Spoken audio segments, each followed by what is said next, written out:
এক গ্রামে এক জেলে বাস করত। তার নাম ছিল হারাধন এবং তার স্ত্রীর নাম ছিল শর্মী। তাদের পরিবারে অভাব থাকলেও তারা দুজন সুখে শান্তিতে বসবাস। একদিন হারাধন মনের দুঃখে গাছের নিচে বসে কান্না করছিল। তখন কি ব্যাপার, ওই কাকুটা গাছের গোড়ায় বসে কাঁদছে কেন? ব্যাপারটা দেখতে হচ্ছে তো। হ্যালো কাকু, কি ব্যাপার, গাছের গোড়ায় বসে কাঁদছেন কেন? কে ভাই তুমি? তোমাকে তো চিনি না, কোথা থেকে এলে? আরে কাকু, আমি হচ্ছে মামতো ভূত। আমি মানুষের একটু সেবা টেবা করে বেড়াই। বলো তোমার কি সমস্যা এবার? কি বলবো ভাই, তুমি কি শুনবে আমার দুঃখের কথা? কি গো, তুমি কি আজকে সমুদ্রে মাছ ধরতে যাবে না? কি হলো? কি বলবো গিন্নি, সমুদ্রে ঠিকঠাক মাছ পড়ছে না, এদিকে জালটাও ছিঁড়ে গেছে।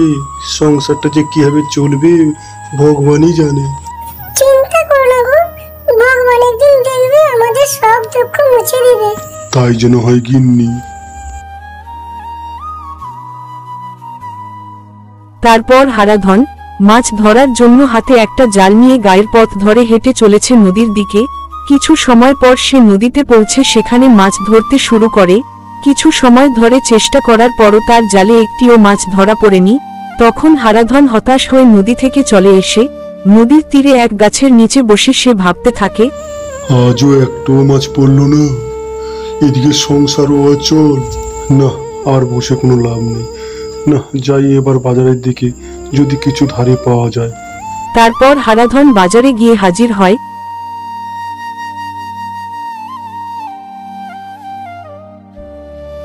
কি শ্যামল খুড়ো, এই শুকনো শাকগুলো কত করে?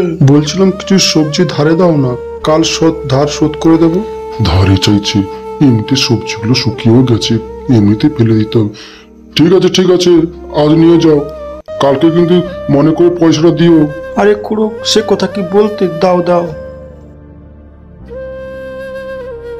তারপর বাজার থেকে বাড়ি ফিরলে, কি গো, তোমার আসতে এত দেরি হলো? আজ মাছ পড়েনি বুঝি? না গো, আজকের একটাও মাছ পড়লো না। আজ শ্যামল খুড়ো থেকে কিছু সবজি ধারে নিয়ে এসেছি। এখন কিছু খেতে দাও আমায়। পরের দিন সকালে হারাধন আবার মাছ ধরার জন্য গ্রামের পথ ধরে হেঁটে যেতে থাকে নদীর দিকে। সেখানে গিয়ে নদীতে মাছ ধরতে শুরু করে। অনেক চেষ্টা করার পরও আগের দিনের মতোই তার জালে একটিও মাছ ধরা পড়েনি। তখন সে হতাশ হয়ে গাছের নিচে এসে বসে পড়ে এবং সে ভাবতে থাকে ভগবান যেন তার থেকে মুখ ফিরিয়ে নিয়েছে। হারাধনের সমস্ত দুঃখের কথা শোনার পর মান্তু ভূত, আরে আঙ্কেল, এই ব্যাপার, চলো আজ থেকে তোমার মাছ আমি ধরে দেব। এটা তো মামতো ভূতের কর্তব্য।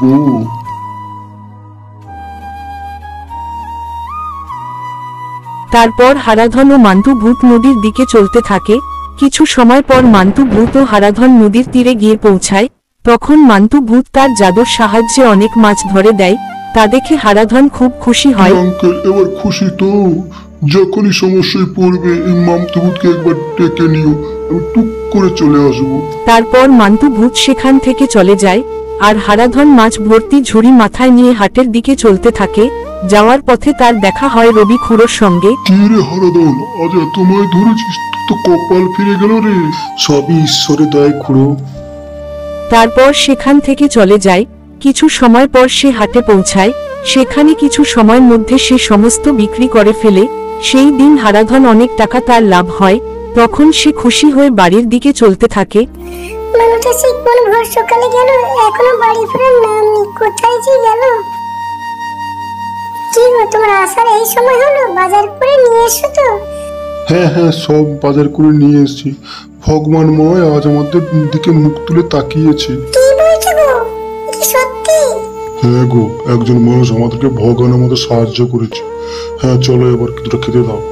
তারপর থেকে হারাধন ও তার স্ত্রী শর্মী, তাদের জীবন থেকে দুঃখের দিন শেষ হয়।